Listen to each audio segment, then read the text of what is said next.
You know that moment. You're lying next to someone you love. The room is quiet. Both of you are on your phones, and nothing is technically wrong. But something feels off, heavy, unspoken. You look over at them and realize the distance between your bodies is tiny, but the distance between your nervous systems feels enormous. And suddenly you're not thinking about tonight anymore. You're thinking about every night that started to feel like this. And the thoughts come fast. Why does this keep happening? Why do I feel so needy? Why do they shut down every time I get honest? Am I asking for too much? Am I the problem? Here's the truth most people never hear. Your relationship isn't hurting because you're too much, too broken, or too hard to love. It's hurting because old attachment wounds are getting activated in real time, and neither of you knows how to make the room feel safe again. So let me say this clearly. You're not failing at love. This is not proof you chose the wrong person. Every couple that has ever loved each other deeply has stood in some version of this exact moment. And by the end of this video, you're going to understand what attachment wounds actually are, how they quietly run your relationships beneath the surface, and how to start healing them in a way that creates real connection, real safety, and real intimacy. Let's get into it. The mindset reframe. Most couples believe healing attachment wounds means becoming less emotional, less reactive, less affected. But the real truth is this. Healing attachment wounds is not about becoming numb. It's about becoming safe enough to stay present when old pain gets touched. That changes everything. Because most people think relationship problems start in the conversation. They don't. They start in the body. Your partner's nervous system is reading your tone, your timing, your facial expression, your silence, before their mind can even catch up. And yours is doing the exact same thing. So when one of you gets clingy, sharp, withdrawn, defensive, or cold, that behavior usually isn't random. It's protection. She feels abandoned. He feels invaded. They feel misunderstood. And here's the part most couples miss. When safety leaves a relationship, love doesn't disappear. It goes underground. It starts hiding beneath defensiveness, criticism, distance, and silence. What looks like too sensitive is often a nervous system expecting rejection. What looks like emotionally unavailable is often someone who learned that needing people felt dangerous. So no, this is not just about communication tips, not better wording, not sounding calmer, not memorizing therapy phrases. It's about understanding the cycle beneath the surface. Because once you can see the pattern clearly, you stop fighting each other and start healing what's actually hurting. 1. Name the wound, not just the fight. Most couples stay on the surface. They argue about texting back, tone of voice, sex, chores, timing, effort. And yes, those things matter. But most people in relationships never stop to ask what those moments are actually touching underneath. And beneath the surface, it's almost always an attachment wound. If you lean anxious, distance can feel like danger. If you lean avoidant, emotional intensity can feel like pressure. One person hears silence and their body goes, "I'm being left." The other hears emotion and their body goes, "I'm being trapped." Same moment, two completely different alarms going off. That's why the surface argument is so misleading. It's not really about the dishes. It's not really about the late reply. It's not really about who started it. It's about what the moment means to your nervous system. So instead of saying, "You never text me back, you obviously don't care," try this. When you go quiet, something old in me starts panicking, and I know I come at you hard when I'm scared. And instead of saying, "Why are you making this such a big deal?" try this. I'm feeling flooded right now, and when I get overwhelmed, I go distant. I'm not trying to punish you. I'm trying not to drown. That changes the whole room. Because now, you're not throwing blame. You're revealing pain. And when you do that, the walls between you start to come down without either of you having to say a word. 2. Stop outsourcing your safety. Here's the part no one talks about. A lot of people say they want connection, but what they really want is relief. Immediate relief. Constant reassurance. Some proof, right now, that they're still chosen. Most couples fall into this without realizing it. They make their partner responsible for calming every fear, answering every spiral, filling every silence, and proving love over and over again. And bro, that can feel intoxicating at first. But over time, it gets heavy. Because support creates closeness, but emotional outsourcing creates pressure. But here's what nobody explains. Your partner can support your healing. They cannot be your entire healing. Not more reassurance, not more mind reading, not getting better at hiding your panic, but learning how to create safety inside yourself so love stops feeling like an emergency. That's the shift. If your inner world says, "If they pull back for a few hours, I'm not safe," you'll chase, you'll protest, you'll reach for control. And your partner will feel that pressure before they understand it. Their brain may quietly register, "No matter what I do, it's never enough." So instead of sending 5 escalating texts like, "Are you seriously ignoring me?" "Wow, okay. Just say you don't care." Try this. "Hey, I notice I'm getting activated. I'm going to regulate a little before I make this mean something bigger than it is. When you can, I'd love a quick check-in." That isn't a communication hack. That's emotional adulthood. That's what it looks like when you stop demanding that love rescue you and start letting love meet you. And that's the shift that turns a relationship that feels like a negotiation into one that feels like a refuge. 3. Turn toward before you explain. Most couples try to solve a disconnection with logic. They explain harder. They defend better. They gather evidence. They clarify their intent.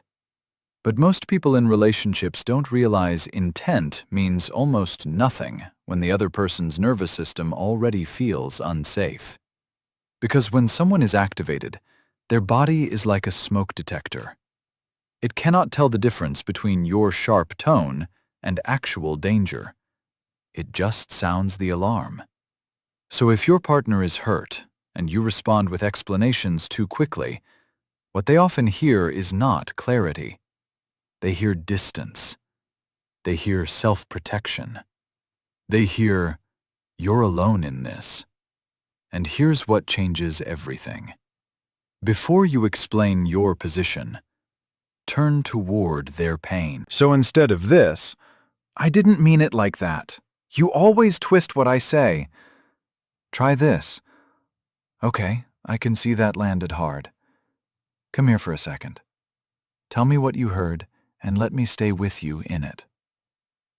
Or instead of, I just needed space. Why can't you respect that? Try this. I did need space, but I can also see how my silence felt like rejection. That matters to me. Man, that lands differently. Because the unspoken inner voice in your partner starts to shift from, I'm too much again, to, he actually stayed. Or, she actually heard me this time. That is presence. That is repair beginning before the full repair even happens. And that's when your partner stops feeling like a problem to manage and starts feeling like a person to come home to. 4. Repair faster, not perfectly. Most couples think healthy love means fewer ruptures, less conflict, less friction, less misunderstanding. But the real marker of a strong relationship isn't that you never hurt each other. It's that you know how to come back. Because attachment wounds don't heal in perfection. They heal in repair. They heal when a hard moment happens and neither of you stays gone for too long. They heal when the message becomes, even when we miss each other, we can find our way back. That matters more than people realize. Most people in relationships wait way too long. They stay proud. They stay icy. They let scar tissue form over 100 small moments that never got repaired. Emotional distance in a relationship isn't usually a wall. It's scar tissue. Slow, quiet, built from tiny cuts nobody cleaned. So instead of this after a fight, whatever, I'm over it. Fine, let's just drop it. Try this. I don't want us to stay here. I don't like how I spoke to you. I know I got defensive. Can we start this part over? Or, I still need a little time, but I want you to know I'm coming back. We are not okay right this second, but we are not over. That's secure love in motion. Not perfect words, not a flawless conflict style. Just two people refusing to let one hard moment define the whole relationship.